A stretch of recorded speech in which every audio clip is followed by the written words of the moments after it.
Salut les squads, j'espère que vous allez bien. Aujourd'hui vidéo très spéciale puisque je suis en compagnie de Linky du Discord de l'Attaque des Titans France, avec qui nous avons concocté une histoire qui mêle la mythologie Pokémon et celle d'Isayama. Bienvenue à toi Linky sur la chaîne et j'espère que notre collaboration sera prospère. Yo les dresseurs, ravi d'avoir été invité sur la chaîne. J'espère que nous pourrons faire plein de collaborations comme ça.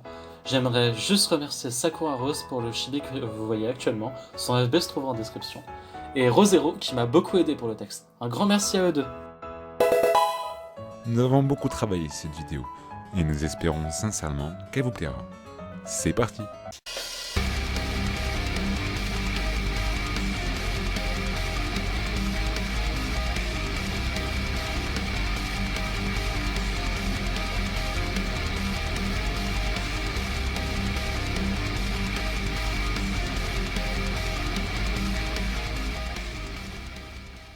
Tout commença il y a 2000 ans.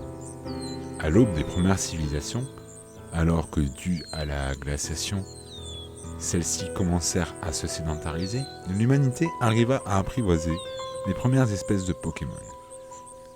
Tous les peuples avaient fondé une économie, un royaume. Tous, sauf un.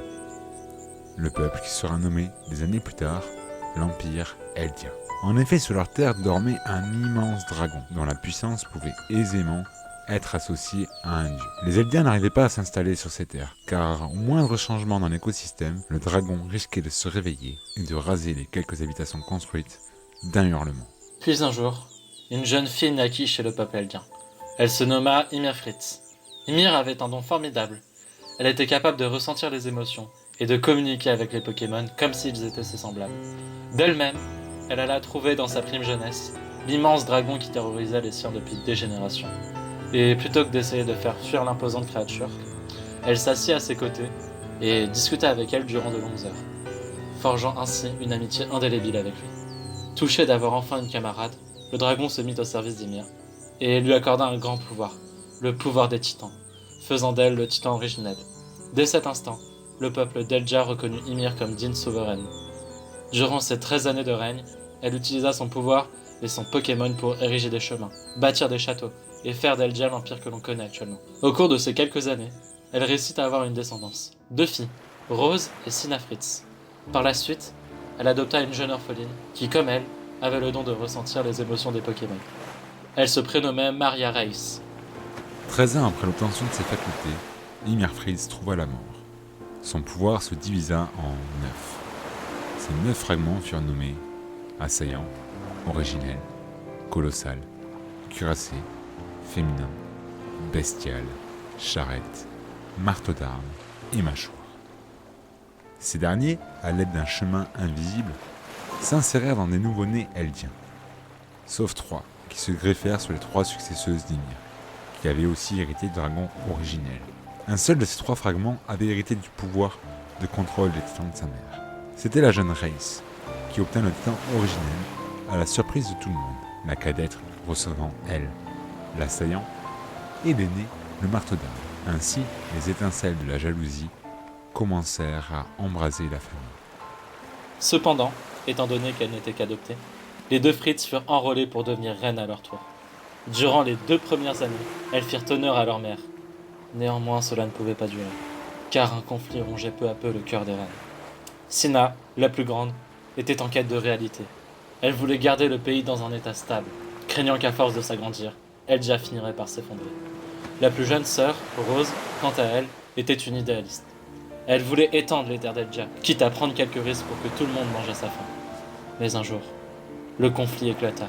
Les 2 sœurs commencèrent une guerre civile pour décider de qui obtiendrait le trône pour elle seule et qui dévorerait Reis pour s'octroyer le pouvoir de domination ultime, le titan originel.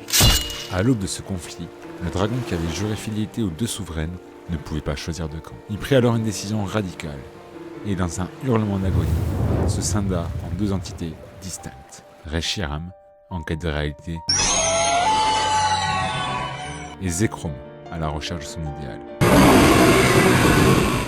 Chacun des 2 dragons allant rejoindre la sœur aux aspirations similaires à la sienne. Mais la carcasse du dragon originel encore animé par le chagrin, s'écrasa alors sous les yeux de Reiss, qui, bien que cherchant à sauver sa peau, ne se mêla pas au conflit et se retira, emmenant avec elle la coquille vide, qu'elle nomma Kyurem.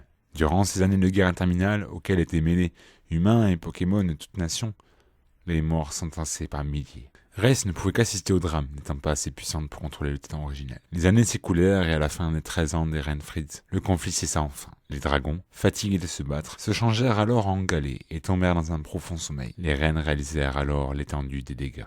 Le monde était en sang. Elles n'avaient plus que quelques mois à vivre. Et, sans compter leurs titans, elles avaient perdu leur plus grande puissance. Elles décidèrent finalement de faire la paix et de se servir de leur dernier souffle pour réparer leurs erreurs. Mais, dans l'ombre, Reiss établit un plan pour renverser Eldia, déjà bien affaiblie.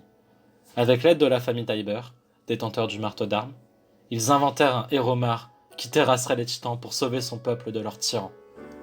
Pour faire croire à la chute de l'Empire, Reiss organisa une exode de masse sur une île perdue du nom de Paradis, l'un des derniers territoires encore non disputés.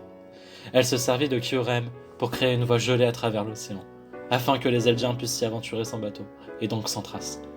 Derrière elle, elle abandonna les 8 familles détentrices du titan originel, y compris ses sœurs adoptives, condamnant ces dernières à une mort certaine. Sans le titan originel comme épée de Damoclès, les 8 familles entrèrent en guerre, écrivant ainsi la grande guerre des titans. C'est alors que Mar profita de la confusion générale pour attaquer l'Empire Eldien, non pas avec des titans ou des humains, mais avec des Pokémon, ayant atteint un nouveau stade dans leur évolution. En effet, sur les terres Mar se trouvaient quelques pierres précieuses, extrêmement rares, permettant à certains Pokémon de dépasser leur stade final pour devenir encore plus puissants. La méga évolution.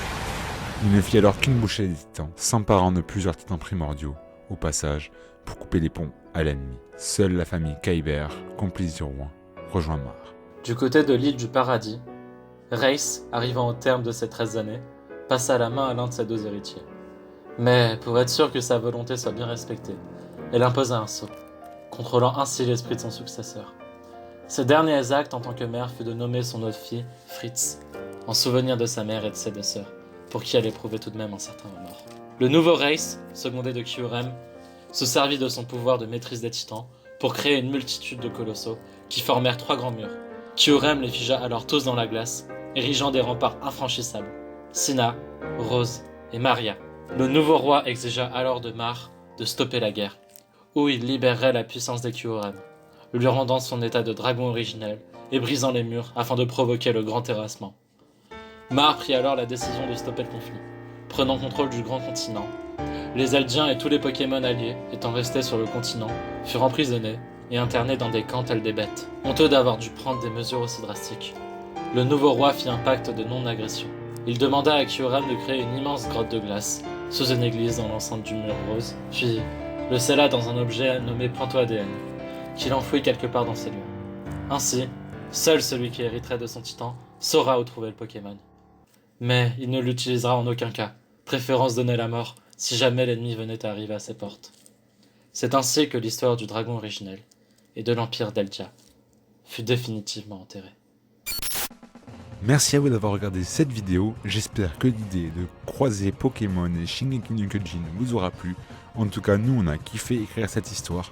Merci infiniment à Linky pour sa participation, c'est lui qui a eu l'idée et c'est vraiment lui qu'il faut féliciter pour l'écriture de cette histoire.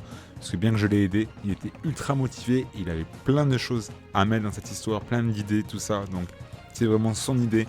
Donc merci à lui pour cette participation, ça m'a fait vraiment plaisir de tourner cette petite histoire crossover entre Pokémon et SNK. Donc si la vidéo vous a plu, n'hésitez pas à liker, partager, vous abonner à la chaîne, ça aide vraiment beaucoup le collectif. Et je lui laisse la parole pour conclure la vidéo. Merci à toi de m'avoir fait participer. Je vous rappelle que si vous voulez me retrouver, je suis sur le Discord de l'Attaque des Titans France. Et j'aimerais remercier tout particulièrement ma dessinatrice Sakura Rose pour ce magnifique chibi. Les liens pour le Discord et la page de l'artiste seront disponibles dans la description. Je vous remercie à tous de m'avoir écouté, et j'espère vous voir dans une prochaine vidéo. Sayonara! Et quoi qu'il arrive, reste fort, comme l'assaillant.